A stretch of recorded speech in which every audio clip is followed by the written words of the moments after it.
Heveinu Shalom Aleichem, Heveinu Shalom. Quiero darles gracias por haberme extendido la invitación de compartir con ustedes la palabra del Señor en estos días. Espero que haya sido de bendición para ustedes, como lo ha sido de bendición para mí.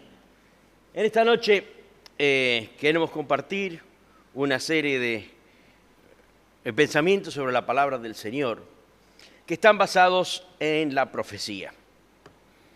Y tenemos que entender lo que es profecía, tenemos que entender que es lo que Dios nos está indicando a través de su palabra. Y vamos a entender primero, antes de entrar a el tema de esta noche, que es ¿por qué tenía que morir el Mesías? Vamos a ver por qué, y si esto fue un accidente, o fue algo que fue preanunciado por el Señor. En la Biblia es la revelación de Dios de los planes futuros. En la Biblia encontramos que Dios nos habla del pasado, nos habla del presente y nos habla del futuro. En la Biblia encontramos en primer lugar quién es Dios. La Biblia nos dice quién es Dios. Encontramos que es un Dios todopoderoso. Encontramos que es un Dios creador, pero más que eso, encontramos a Dios que tiene un carácter moral, que quiere que nosotros sigamos en sus pasos, ser santos como yo soy santo. Y vosotros sois pueblo santo, nación adquirida. Conocemos a Dios. Y no solamente sabemos quién es Dios, sino que sabemos qué es lo que Él hace. Y sabemos que es un Dios que se involucra en nuestras vidas. Es un Dios que no quiere estar ajeno de cada uno de nosotros, sino que a través de la palabra de la Escritura, nosotros nos vamos sabiendo qué es este Dios y qué es lo que espera Él de cada uno de nosotros. Lo más importante es que la Biblia nos enseña a aprender cómo Dios se relaciona conmigo. Porque si solamente hablamos de naciones, de cielos, de creación, de últimos tiempos, ¿qué tiene esto que ver con mi vida, con mis problemas, con las ansiedades, con los conflictos que yo tengo que ver todos los días? Entonces la palabra del Señor nos enseña que Dios quiere relacionarse conmigo. Y en su palabra encontramos que es Dios el que dice cómo yo me voy a relacionar con Él. ¿Cómo le respondo a Dios? La Biblia me dice cómo debo responder al llamado del Señor. El Señor es el que lo más curioso, que es el Señor el que nos busca. Cuando Adán y Eva pecaron, se escondieron. ¿Y qué hizo el Señor? Salió a buscar. ¿Dónde estás, Adán? Tuve miedo, me escondí, yo sabía. Y es el Señor que busca. Y es un Dios que quiere tener una relación con nosotros. Y a veces nos parece imposible que el Dios de la creación, el Dios poderoso, el Dios de Israel, el Dios de la historia, el Dios del tiempo, quiera relacionarse con alguien como yo. Pero esto es lo que la Biblia nos dice, por lo tanto, lo tomo como palabra cierta. Parte de la Biblia tiene contenido profético. Y cuando hablamos de profecía, debemos entender qué es de lo que estamos hablando. Yo he dicho ayer o anteayer que el 30% de la Biblia tiene carácter profético. Y si hoy vamos a hablar de una profecía en forma especial, tenemos que entender en términos generales lo que es la profecía. La profecía no solo habla del futuro, sino que tiene que tener también significado para el presente. En las profecías dadas por los profetas de Dios, tiene que tener un cumplimiento en el momento, ahí, ahora, así como tiene un cumplimiento futuro. Todas las profecías dadas por Dios, incluso cuando tienen que ver con eventos futuros, tienen una parte que se relaciona con el aquí y el ahora, y también se relaciona con el más allá y después. Un ejemplo. Isaías, de quien vamos a hablar hoy. Isaías está profetizando y profetiza durante el reinado de 4 reyes de Judá. Y él ve que las cosas van de mal en peor. Él vio que el reino del norte, Israel, fue destruido por los asirios a causa del pecado. Fueron llevados al cautiverio. Y los asirios no se conformaron simplemente con atacar Israel. Querían también atacar Judá. Y nos dice la palabra de Dios que el campamento asirio rodeó al pueblo de Israel. Entonces el profeta habla por boca del Señor y dice, no se preocupen porque en 700 años van a ser el Mesías. ¿Tiene mucho sentido eso? No. Yo quiero saber si voy a tener una casa donde vivir esta noche. Yo quiero saber si este ejército que está ahí va a matar a mi familia mañana. Entonces el profeta dice, no, el Señor se va a ocupar de esto. Y de forma milagrosa el ejército de los asirios se desvanece, es derrotado. Y porque vieron que eso se cumplió en ese momento y que esa profecía, el Señor cumplió su palabra, entonces Él puede darse el lujo y tiene la función de decir cosas que van a venir en el futuro.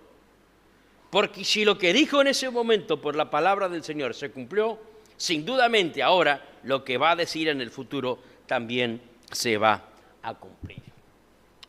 La palabra profecía llama a la fe. Los profetas de Israel llaman a la fe, llaman al arrepentimiento, llaman a la instrucción. No solamente están hablando de una era que va por venir. El mensaje profético es un mensaje de arrepentimiento.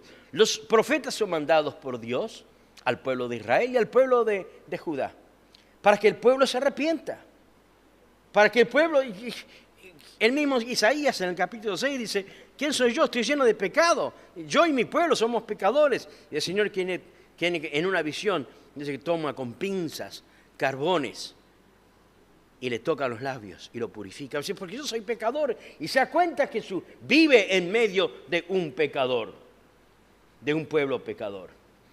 El mensaje del profeta es un mensaje de arrepentimiento. Y más que profetizar cosas futuras, está diciendo qué es lo que Dios espera de cada uno de ellos. Es instrucción, porque enseña la voluntad de Dios para el pueblo. Más que premonición, es predicación. Los profetas eran predicadores. Los profetas no se sentaban simplemente a escribir la profecía de Ezequiel, probablemente se sentaron a escribir, pero no era esa su principal. Si vemos nosotros en los libros de la Biblia, encontramos que muchos de los profetas iban por las calles, por los caminos, por las plazas, por las ciudades, predicando. Arrepentidos, arrepentidos, arrepentidos, los llamaban al pueblo al arrepentimiento. Y no lo hacían sentado en una escuela ni dando una cátedra. Iban donde estaba el pueblo y era una predicación, una admonición. Y les estaba diciendo, tomen en serio la palabra del Señor. Corrijan sus malos caminos. Ya que el 30% de la Biblia tiene carácter profético, ninguna profecía puede ser tomada aislada del resto. Hay unas veces yo me encuentro con personas que interpretan cierta palabra de Dios y la sacan del contexto. Hay un dicho que me decía siempre mi mamá, un texto sin su contexto es un pretexto. No podemos ver ninguna profecía aislada. Lo maravilloso de la Biblia es la armonía. ¿Y cómo puede ser que tantos autores, sin conocerse unos a otros, sin saber quién era el otro, viviendo en distintos tiempos, viviendo en distintos lugares, en distintos momentos, predican un mensaje que es coherente y no encontramos que lo que dice Jeremías es contrario a lo que dice Isaías, ni lo que dice Daniel es contrario a lo que dice Ezequiel. Y no se conocían entre ellos, no se habían puesto de acuerdo, bueno, yo escribo esto, vos escribís lo otro. No, es el Señor que a través de sus profetas, y vemos la mano del Señor, porque vemos que en la palabra de Dios hay una armonía. Hay un mensaje que es arrepentidos, arrepentíos, arrepentíos. Es un mensaje que nos viene bien estudiar en el día de hoy, porque sin duda hay mucho paralelismo entre la sociedad actual y el pueblo de Judá y el pueblo de Israel. La profecía debe ser tomada no con pinzas, no podemos ser selectivos en aceptar una profecía y rechazar la otra. Cuando estudiamos profecía, siempre digo, la tenemos que estudiar toda, porque si no la estudiamos toda, no entendemos nada. ¿Qué es profecía? La profecía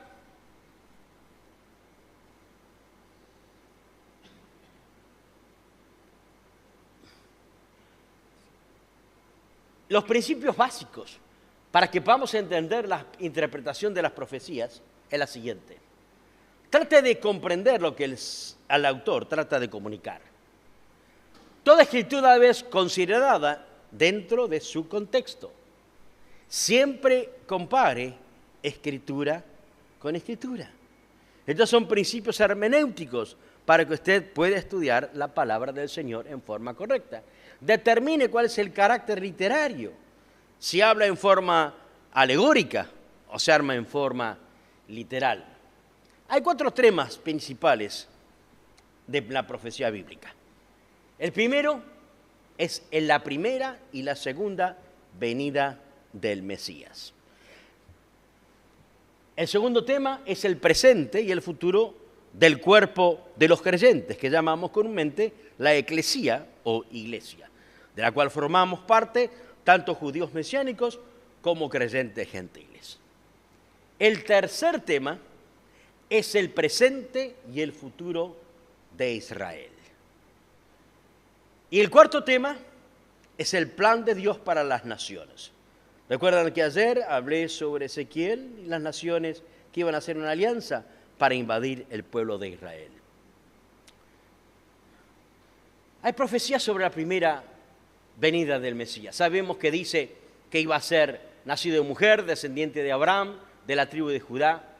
Conocemos que los profetas hablan del carácter de su ministerio, que iba a hablar por medio de parábolas, que la gente lo iba a seguir, que iba a tener la capacidad de ser entendido.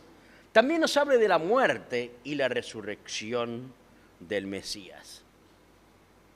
Y entonces vamos a la pregunta, ¿por qué tenía que morir el Mesías? Esto es el tema que queremos considerar hoy dentro de la profecía, porque es un tema que nos toca a nosotros. Las naciones puede ser, el pueblo de Israel también puede ser.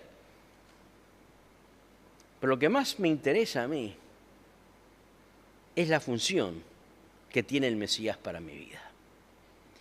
Y en esta noche quiero que consideremos, en el tiempo que nos queda, la profecía de uno de los grandes, quizás el más grande de los profetas del pueblo de Israel, que era el profeta Isaías.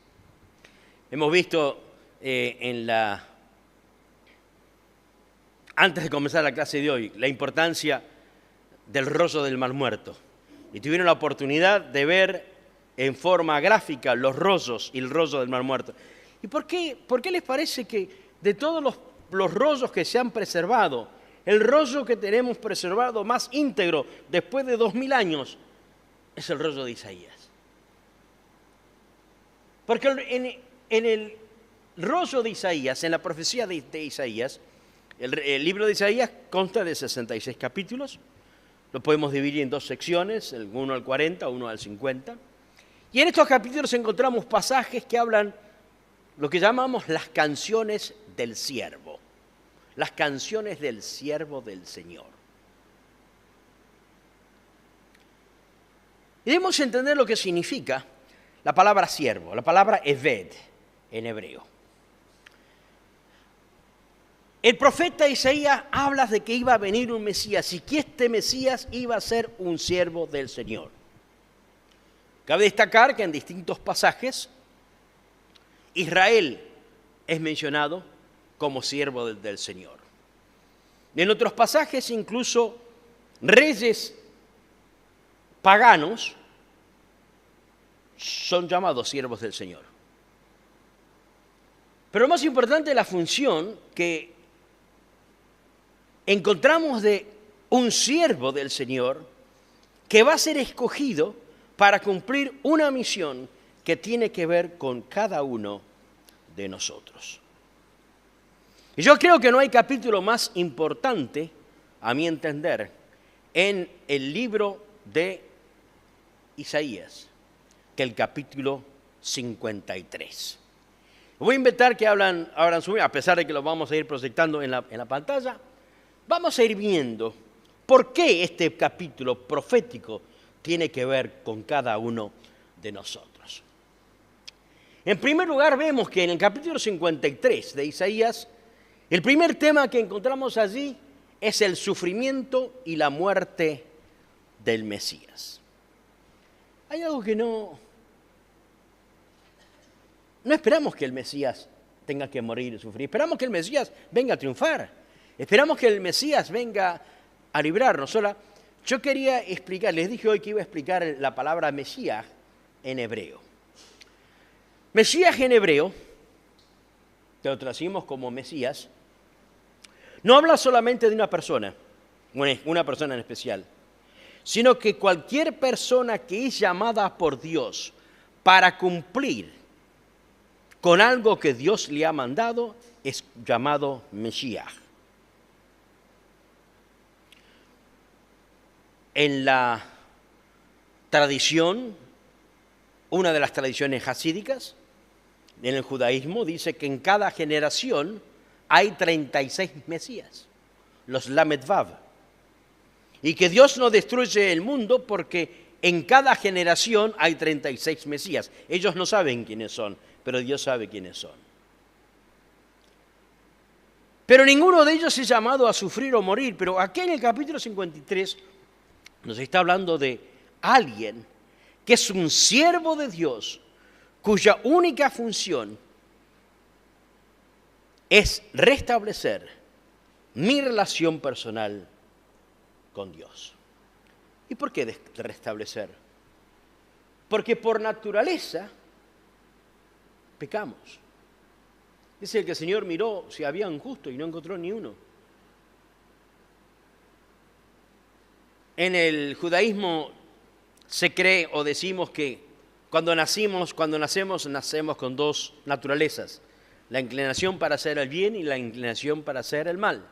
Y es como si hacemos un balance, todas las cosas que están bien hechas, que están mal hechas. Y generalmente las mal hechas siempre cubren, son mucho más que las bien hechas. Porque hay algo en la naturaleza nuestra que nos invita a pecar. ¿Qué es pecar? Pecar es no cumplir con la voluntad de Dios. Pecar no es simplemente ir a romper uno de los 10 mandamientos. Pecar es cada vez que hago algo que va contrario a la voluntad de Dios. Y si hay un Dios santo que no tolera el pecado, cada vez que yo peco, me estoy aislando más de este Dios santo. ¿Y qué puedo hacer yo para justificar mis acciones?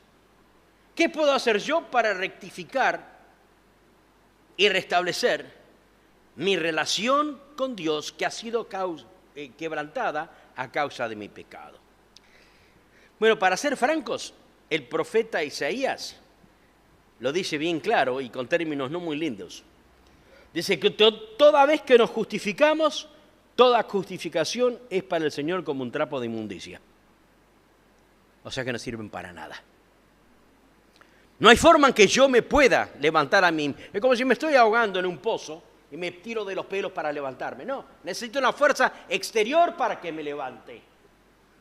Y muchas veces nosotros creemos que nosotros mismos podemos tirarnos de las orejas y restablecer nuestra... No podemos. Nuestra relación con Dios exige una fuerza exterior para poder levantarnos. Hay un salmo tan lindo, dice, me sacó del lodo cenagoso y puso mis pies sobre la roca firme. Y es la mano del Señor. Es el Señor que cubre nuestro pecado. Es el Señor que se preocupa que nosotros le obedezcamos y busquemos restablecer la relación con el Señor. Yo siempre en el día de Rosh Hashanah y Yom Kippur, leo un pasaje que me encanta. A veces siempre me pregunto, ¿por qué Rosh Hashanah comienza aquí y pocos días más tarde tenemos Yom Kippur? Teniendo tantos días en el calendario, ¿por qué lo tenemos tan pegados? Y yo lo entiendo así, y lo he escuchado esto de muchos rabinos. En el capítulo 1 de Isaías, el versículo 18, no tienen que buscar, pero créanme que dice así, dice el Señor, ven y estemos a cuentas. Si tu pecado sea rojo como la grana, puede ser blanco como la nieve. ¿Quién está ofreciendo la restauración? Dios. Vemos que es el Señor el que siempre toma el primer paso para restablecer. O sea, Dios no me ofendió a mí. Cada vez que yo peco estoy ofendiendo a Dios. Pero en su amor, Dios es quien toma siempre el primer paso. Y acá, en este pasaje de Isaías 53, vamos a ver el sufrimiento y la muerte del Mesías para nosotros. En primer lugar, leemos en Isaías capítulo 52. Y fíjense que ustedes saben que la Biblia hebrea no está dividida en capítulos y versículos como la tenemos nosotros, ¿cierto? ¿Vieron cuando hoy vimos el rollo de Isaías? ¿Vieron los capítulos y versículos? No, porque no están. Está todo dividido por columnas. Columna tal, columna tal, columna tal. El pasaje de Isaías 53 en realidad comienza con las últimas palabras del capítulo 52. El capítulo 52, versículo 13 al 53, capítulos 3, nos da la descripción de quién es este siervo de Dios que viene a cumplir una misión. ¿Cuál es la misión de este siervo? La misión de este siervo es restablecer la relación que nosotros hemos perdido con Dios. He aquí mi siervo, dice Dios, será prosperado y será engrandecido y exaltado y será puesto en muy alto. Sin duda que la persona de Jesús es la persona quizás sobre quien más himnos se han escrito, más poemas se han escrito, más cuadros se han pintado y más pasajes y libros y comentarios se han hecho. Pero no fue siempre así. Hoy podemos ir a las grandes catedrales europeas y ver estos magníficos cuadros y pintadas sobre Jesús, pero para que haya sido exaltado y engrandecido, tuvo que primero padecer.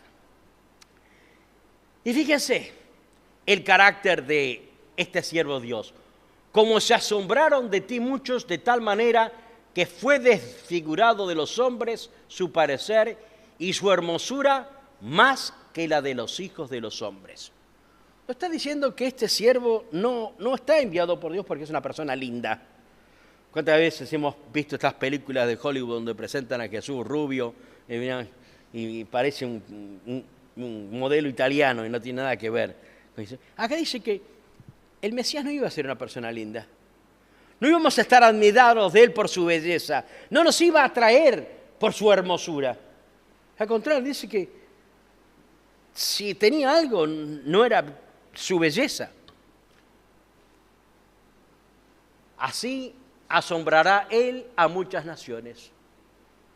Los reyes cerrarán ante él la boca, porque verán lo que nunca les fue contado y entenderán lo que jamás habían dicho. Qué interesante. ¿Qué es esto? ¿Qué es lo que nunca habían escuchado? ¿Quién es este siervo del Señor que tiene estas características? ¿Quién ha creído? Isaías se pregunta, ¿quién ha creído a nuestro anuncio? ¿Y sobre quién se ha manifestado el brazo de Adonai? Isaías estaba cansado de predicar y nadie le creía. Predicaba y predicaba y no conocemos que haya habido un gran avivamiento o un gran arrepentimiento, porque Isaías predicó un mensaje de arrepentimiento. Él dice, ¿quién ha creído a nuestro anuncio? ¿Sobre quién se llegó el brazo del Señor? Pero dice que subirá cual renuevo delante de él, y como raíz de tierra seca no hay parecer en él ni hermosura. Le veremos más inatractivo para que le deseemos. Es interesante que nos está pintando una figura del Mesías que no es la que nosotros estamos acostumbrados a ver. Aquí nos dice que es una persona que no va a ser linda, que no va a ser hermosa, que no va a ser atractiva. Porque no es esa la función del Mesías. El Mesías no vino para que pintáramos un cuadro y lo pongamos en la Capilla Sixtina.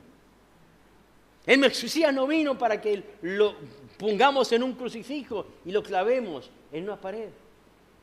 El Mesías no vino para que nosotros digamos qué lindo que es. Digo, no va a tener hermosía, no lo vamos a querer por su apariencia, sino por lo que Él va a hacer por nosotros. Dice aquí que Él va a ser despreciado y desechado entre los hombres. Cuando leemos los pasajes en los evangelios, cuando Jesús es llevado ante Pilato, y Pilato lo cuestiona, y finalmente, ¿qué dice? Sí, este hombre es culpable, crucifíquenlo. ¿Qué es lo que dice Pilato?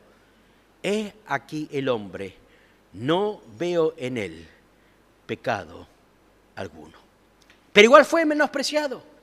Igual la gente dijo, crucifícalo, crucifícalo. Y aquí nos está hablando Isaías, de que cuando el pueblo de Israel rechaza al Mesías, lo hace en cumplimiento de estas palabras. Y yo, como dije esta mañana en una clase, o esta tarde en una clase, si el pueblo de Israel hubiese recibido a Jesús como el Mesías, Jesús no hubiese sido el Mesías. Porque como siervo tenía que experimentar dolores, experimentar quebranto. Y como dice que cuando Yeshua estaba en la cruz, la gente se daba vuelta. Algunos lo miraban y daban vuelta a su cabeza, dice, y escondimos de él su rostro. Fue menospreciado y no lo estimamos. En segundo lugar, vamos a ver la muerte del Mesías. Esto lo encontramos en el mismo capítulo de Isaías 53, los versículos 4 al 10. Y dice el versículo 4, ciertamente llevó Él nuestras enfermedades y sufrió nuestros dolores, y nosotros le tuvimos por azotado, por herido de Dios y abatido. Mucha gente ha dicho que, especialmente en el judaísmo, es curioso. ¿Recuerdan cuando yo hablé, no sé cuántos estaban cuando ayer hablé sobre la gran asamblea? ¿Había alguien acá? ¿Se acuerdan que una de las cosas que hablamos, que la gran asamblea estableció los pasajes que se iban a leer en cada sábado? Curiosamente, el judaísmo saltea Isaías 53. Va de Isaías 52 a Isaías 54. ¿Por qué? Porque este pasaje habla tan claramente de la persona de Yeshua que cada vez que yo se lo leo a un judío cree que le estoy leyendo del Nuevo Testamento. ¿Saben cuántas veces yo he tratado de compartir el mensaje con alguien y le digo, ¿puedo leerle de la Biblia? Dice, pero no me lea del Nuevo Testamento. Entonces yo le leo este pasaje. Dice, no, pero estamos leyendo del Nuevo Testamento. No. Este es el Antiguo Testamento. Pero yo nunca lo escuché. Porque no lo has escuchado, no indica que no está. Búsquelo en su Biblia. Y el judaísmo dice que no lo leen porque es muy complejo y mucha gente no lo va a entender y va a crear mucha confusión. Yo creo que es muy claro. Muchas veces el judaísmo ha entendido que el siervo que está sufriendo es el pueblo de Israel. Y que Israel es el siervo de Dios que está sufriendo por sus pecados. Pero yo digo, la composición gramática de este pasaje hace imposible que esto sea así. ¿Por qué? Porque fíjese que dice, Él llevó nuestras enfermedades. Él no dijo, nosotros llevamos nuestras enfermedades. Él es una persona, es un individuo. Si el siervo sufriente es el pueblo de Israel, esto no tendría que ser Él. Tendría que ser, nosotros llevamos nuestras enfermedades y nosotros sufrimos por nuestros dolores. Pero esto es lo que dice el texto. Lo que dice acá es que dice, ciertamente Él, alguien, quien Dios mandó, fue mandado para llevar nuestras enfermedades. No solamente estos achaques que tenemos porque somos viejos y nos da una pierna, no, hay enfermedades más importantes. Porque hay una enfermedad que necesita ser curada, que es la enfermedad del alma. En nuestro corazón hay un vacío que solamente puede ser llenado por la presencia del Señor. Y cada vez que nosotros pecamos, estamos haciendo más imposible que la presencia de Dios sea real en nuestra vida. Pero Dios manda a su siervo, porque en términos teológicos yo no quería entrar en todos los detalles, pero esto es uno de las 5 canciones del siervo que encontramos en el libro de Isaías. Y en alguna de estas canciones sí, el siervo es Israel. Pero en este pasaje de Isaías 53 es imposible que el siervo sea el pueblo de Israel. El siervo es esa persona que viene y sufre. Porque Israel no puede sufrir por sus pecados. Sufre por sus pecados, pero nunca ha muerto por sus pecados.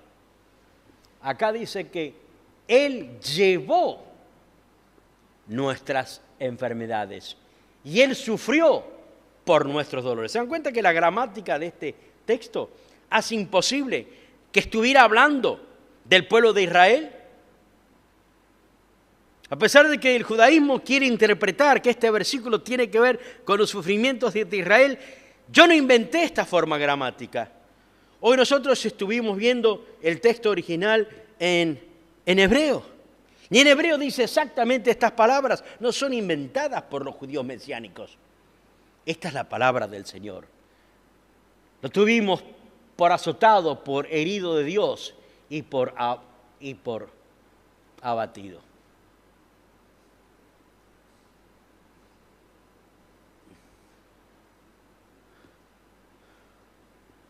Mas Él, herido fue por nuestras rebeliones, molido por nuestros pecados. El castigo de nuestra paz fue sobre Él, y por su llaga fuimos nosotros curados. ¡Qué tremendo! Un siervo escogido por Dios para que lleve el castigo de nuestras rebeliones. Mas Él herido por nuestras rebeliones, molido por nuestros pecados. No podemos nosotros leer los pasajes de los evangelios donde nos explican la crucifixión y muerte de Yeshua sin darnos cuenta que Él no murió porque se lo merecía. Él murió en cumplimiento de un mandato de Dios. ¿Y por qué? Y vamos a seguir estudiando esto. Dice, por su llaga fuimos nosotros curados. Pero para que haya paz con Dios, Él tuvo que recibir un castigo. Nosotros queremos tener paz con Dios, ¿verdad? Nuestros pecados hacen que esto sea imposible. Pero Él fue castigado para que nosotros pudiésemos tener paz. ¿Por qué? Y este quizás el pasaje más que nos habla más potente a cada uno de nosotros.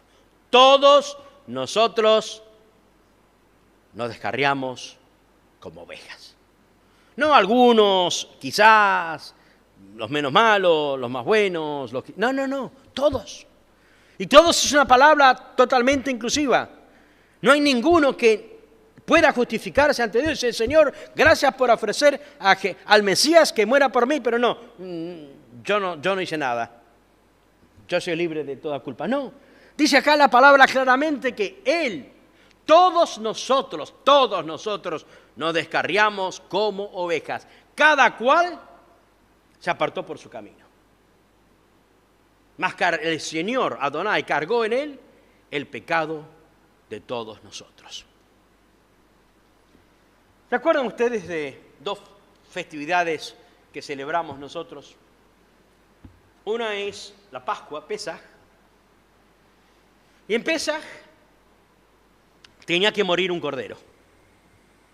Dice en Éxodo, cuando se narra el pasaje, dice que elegirán de las cabras o de los cabritos y lo guardan hasta el día 14, sin mancha, inmaculado. Y los sacrificará a la comunidad de Israel.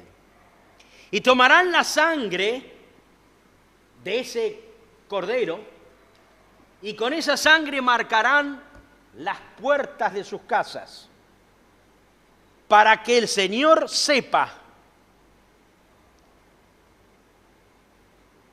dónde tiene que traer juicio y dónde no. Ahora, yo les pregunto esto.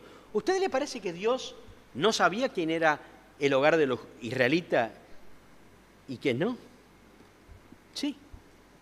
¿Ustedes creen que el Señor tenía que mandar a su ángel y dice, sí, fíjate en los departamentos y fíjate, este se llama Abraham Tesla, este es judío, este se salva. El de esto se llama, no, José Álvarez, esto es gentil, este es la liga.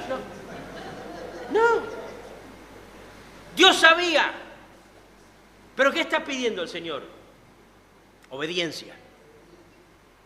El Señor le dice, pueden ser salvados y van a ser salvados, pero lo que tienen que hacer es marquen la sangre de un cordero que es inocente, que no tiene nada que ver, y el pobre cordero va a morir por ustedes. Y marquen con la sangre. Dice, y cuando yo vea la sangre del cordero, yo pasaré de vosotros. ¿Qué salvó a los israelitas el día terrible de Pascua? La sangre del cordero. La obediencia, porque Dios le puede haber dicho a Moisés, Moisés, júntate a todos los jóvenes de la congregación y junten todos los baldes y vayan marcando, así estoy seguro que no castigo a alguien por error. No, Moisés dijo, esto es lo que Dios dice. Si ustedes quieren salvos, apliquen la sangre del cordero en su casa. Y en el día de hoy ha cambiado, el principio es el mismo. Dice la palabra que sin derramamiento de sangre no hay perdón de pecados. Y hay otra figura muy clara que la encontramos en Yom Kippur, el día del perdón. La Biblia nos dice que antiguamente en el día del perdón, y no lo quiero leer, pero créanme, está en la Biblia, el sumo sacerdote tomaba un buey, hacía un sacrificio por sus propios pecados, se lavaba, se ponía las vestiduras, todo el pueblo de Israel no podía trabajar ese día, tenía que afligir las almas. Nosotros entendemos que afligir las almas es no comer en ese día, por eso que el pueblo judío ayuna el día del perdón, una forma de afligir nuestras almas, porque en las 8 horas que no ha comido, tiene unas ganas de comerse un sándwich bárbara. Pero no, el Señor dice que todo el pueblo de Israel estaba atento a lo que estaba haciendo el sumo sacerdote. Y después de haber ofrecido un sacrificio por su propia vida y por su familia, el sumo sacerdote tomaba 2 animales. Un animal, Azazel. El sumo sacerdote tomaba la cabeza del animal y decía, lleva los pecados del pueblo de Israel. Y una persona seleccionada por la comunidad llevaba a ese cabrito hasta un precipicio y tenía que asegurarse que el animal caía al precipicio y moría, porque representaba que estaba llevando los pecados del pueblo de Israel. Mas él llevó, dice aquí, mas él cargó en él el pecado de todos nosotros. Hay otra cosa que sucedía el día del perdón. El sumo sacerdote mataba otro cordero. Y con la sangre de ese cordero entraba y salpicaba los elementos del templo. Y de esta forma se estaba purificando. Y en el día del perdón, el día Yom Kippur. ¿Ustedes saben qué significa la palabra Kippur? La palabra kippah, Kippur, cubrir. Mi pecado está en mí. Yo no soy persona santa, pero Dios en su amor cubre mis pecados como si nunca los hubiera cometido. Y el Mesías Yeshua dice aquí que Él, así como en el día de Yom Kippur, el sumo sacerdote tomaba un cordero y ponía sobre él el pecado de todo el pueblo de Israel y lo llevaba y simbólicamente moría. Bueno, dice que Él, el Señor, cargó en Él el pecado de todos nosotros, porque todos nosotros hemos violado la ley del Señor. Cada uno se apartó por su camino. ¿Recuerda qué significa la palabra Torah? Yo lo dije ayer.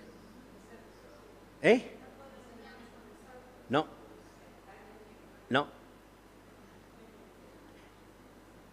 Apuntar al blanco, seguir al blanco. Es el jifael de la palabra tihil. Y significa caminar hacia el blanco, literalmente. Pero nosotros aquí tenemos el blanco, y el blanco es lo que quiere Dios. Dios quiere que nosotros seamos una nación santa, un pueblo adquirido para que lo adoremos, para que le sirvamos. Pero ¿qué es lo que hacemos cada uno? ¿Estamos caminando hacia el blanco? No, cada cual se apartó por su camino. Y esto me incluye a mí, y te incluye a ti, porque dice que todos nosotros nos descarriamos como ovejas. Cada cual se apartó por su camino. Mas el Señor cargó en Él el pecado de todos nosotros. Pero Él, así como el cordero no podía hacer nada cuando lo estaban matando, angustiado Él y afligido, no abrió su boca. Como cordero fue llevado al matadero, y como oveja delante de sus trasquiladores, enmudeció y no abrió su boca. Aquí encontramos que Dios está mandando a su siervo, un siervo que no se revela y que ofrece su vida voluntariamente por nosotros. Por cárcel y juicio fue quitado. Recuerden que se hizo un juicio, una pantomima de un juicio a Jesús. Ese juicio que le hacen en el Sanedrín primero no era el lugar indicado, no eran las personas indicadas, no era nada indicado. Todo era contra la norma de lo que tenía que hacer. Pero igual fue llevado. Lo pusieron fue cortado de la tierra. Por la rebelión de mi pueblo, Él fue herido. Pero su generación, ¿quién la contará? Estamos alterando un poco el orden de las palabras. Porque Él sufrió y padeció. Son muchos ahora los que son bendecidos. Y son muchos ahora los que forman parte del pueblo del Señor. Son tantos que la generación de los que hemos aceptado a Jesús como el Mesías no se puede contar. Su generación, ¿quién la contará? Se dispuso con los impíos su sepultura, mas con los ricos fue en su muerte, aunque nunca hizo maldad ni hubo engaño en su boca. ¿No dice la palabra que a Yeshua lo crucificaron junto a 2 ladrones? Está a punto que ellos reconocieron, uno le decía al otro, si tú eres Jesús, ¿por qué no te bajas de acá y nos bajas a nosotros? Y el otro dice, cállate la boca, nosotros no lo merecemos, mas ninguna cosa hizo. Y yo dije, de cierto te digo que esta noche tú estarás conmigo en el paraíso. Lo crucificaron como un ladrón, con ladrones. Pero lo curioso es que lo enterraron en una tumba que no era de él. Mira, dice que José le pidió a a Herodes el cuerpo de Jesús. Y en una tumba cara, y yo visito por lo menos 4 veces al año lo que llamamos el jardín de la tumba, el Gordon Tomb, en Israel. Quizás algunos de ustedes han estado allí. Incluso los arqueólogos, compañeros míos en Israel, tienen la certeza de que lo que se llama la iglesia del Santo Sepulcro, que tradicionalmente se ha aceptado como el lugar donde Jesús fue crucificado y fue enterrado, ese no puede ser el lugar. Cada vez más se inclinan a el lugar donde lo llamamos el Garden Tomb o el Gordon Tomb, porque el general Gordon británico pagó la financiación para descubrir y estudiar cuál pudo ser el lugar donde pudieron haber enterrado a Jesús. Y cuando nosotros vamos ahí, yo no digo que pueda ser el lugar ahí, pero puede que sea o puede que no sea. Pero hay muchas indicaciones de que puede ser, porque nos paramos en un punto y vemos ahí una roca en forma de calavera.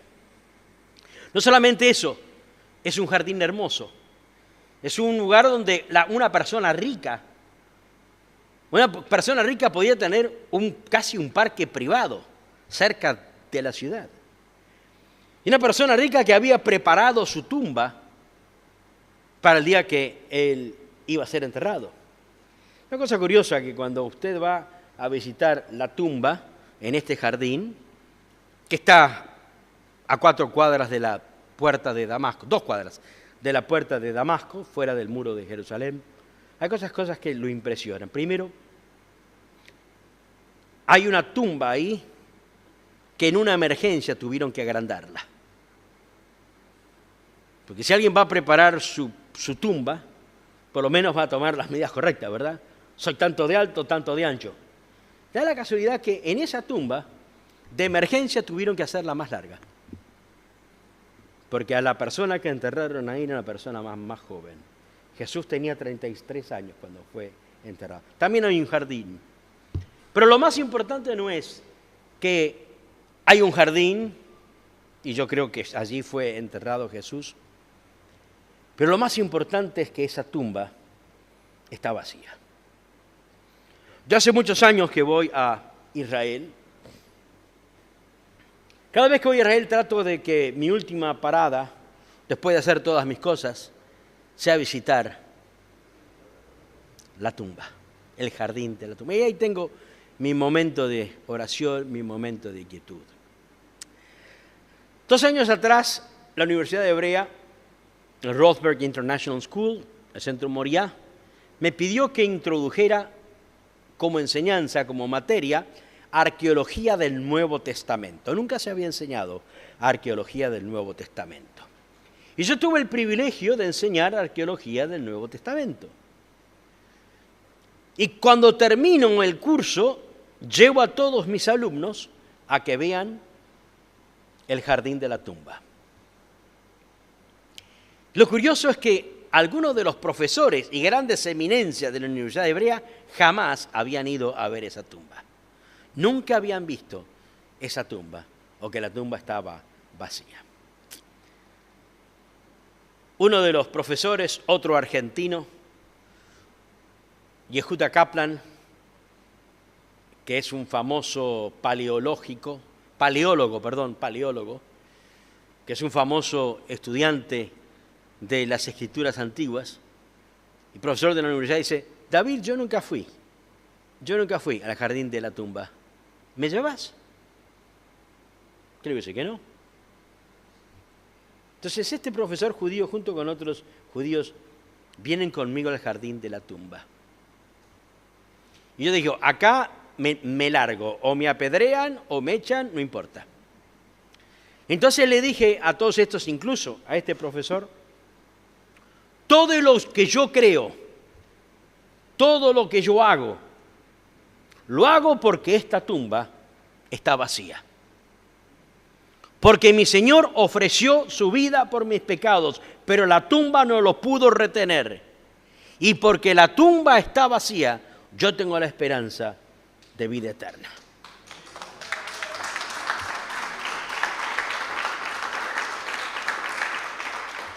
Hubo alguien que murió por nuestros pecados. Hubo alguien que fue crucificado, molido, apaleado, llevó mis pecados, pero la tumba no lo pudo encerrar. Y demostrando que tenía poder, poder para salvar, poder para restituir, poder para cubrir mis pecados, al tercer día resucitó, demostrando que Él tiene poder. Y esta es la esperanza que nosotros tenemos. Por eso Yeshua fue profetizado 700 años antes de su venida, que él iba a ser el Cordero de Dios, que iba a ser sacrificado, que iba a morir por cada uno de nosotros, pero que el Señor no lo iba a retener en la tumba, sino que iba a ser exaltado. Y hoy está sentado a la diestra de Dios el Padre, intercediendo por ti y por mí. Con esto vamos a terminar, pero tengo que preguntarles lo siguiente. Dios nos invita a que nos reconciliemos con Él. Dios hizo todo lo que tenía que hacer. Incluso mandó al Mesías para que muriese por mí. Porque de otra forma yo tendría que morir por mis pecados. Pero mandó al Mesías para que muriendo por mí, mis pecados puedan ser borrados. Y por su llaga fuimos nosotros curados. El apóstol Pablo escribe y dice, mas Dios muestra su amor por nosotros, en que siendo aún pecadores, Yeshua HaMashiach murió por nosotros. Yo creo que, espero, que en el corazón de cada uno de nosotros haya paz porque estamos reconciliados con Dios. Y si no estamos reconciliados por Dios, este sea el momento cuando tú le dices, Señor, lleva mis pecados, no los quiero ver más. Quiero ser lo que tú quieres. Límpiame, como dice David, límpiame y seré más blanco que la nieve. Esta es la oportunidad que el Señor te da. El profeta Isaías comienza su libro diciendo, ven, estemos a cuenta, dice el Señor. Y en esta noche el Señor nos dice, ven, estemos a cuenta. Hoy es el día de salvación. Hoy es el día de arreglar las cuentas con el Señor. Hoy es el día que tenemos que reconocer por qué murió el Mesías por nosotros. El tema de esta charla es, ¿tenía que morir el Mesías por nosotros? Sí. ¿Por qué? Porque de otra forma, no podemos tener paz con Dios. No solamente no podemos tener paz con Dios, no tenemos la seguridad de vida eterna. Y Él nos está ofreciendo la posibilidad de reconciliarnos con Él si reconocemos a Yeshua como nuestro Señor y Salvador. Dice la palabra, si lo reconoces en tu corazón, lo confiesas con tu boca, serás salvo. Amén.